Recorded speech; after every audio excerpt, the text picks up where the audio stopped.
All right, so we're back with you. We have our Dada. fire assistant chief right here. Daddy. Donnie. Yes, sir. I love you. I love you too, son. Thanks for helping make fire.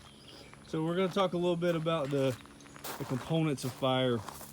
When we make fire, really fire there's three requirements. The first one is oxygen or air to feed the fire. And then you as well have to have some sort of fuel. Usually it's wood, but something has to burn. And then you have to have a heat source or an ignition source, whether that's a lighter, matches, friction. You can use the sun and magnify the sun. There's also chemical ignition sources, all different sorts of sources. But those are the three components of fire. And then what we have, right here, we have what's called tinder.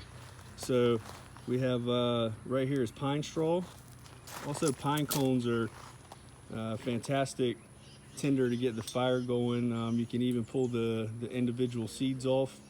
And then we have kindling right here. These are really small branches, pencil size, up to about a half-inch in diameter.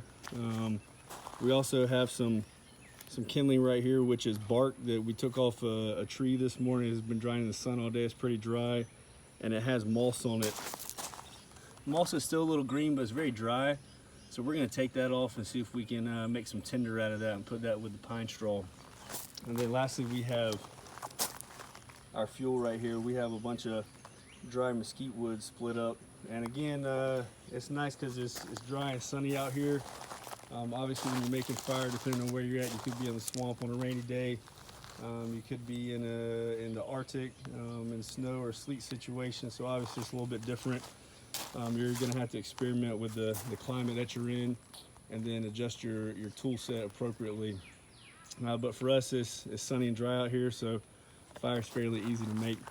Again, here's our fire pit. We cleaned it out. The kids did a fairly decent job of filling it in with rocks.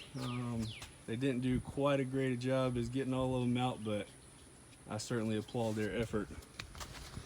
And you want to keep rocks out. Again, we don't have to worry about it here, but if you get rocks into the fire and they get hot, the porous spaces in between it can hold water, and when that water gets hot, it turns into steam. And I have seen rocks explode before, so you want to be careful about that.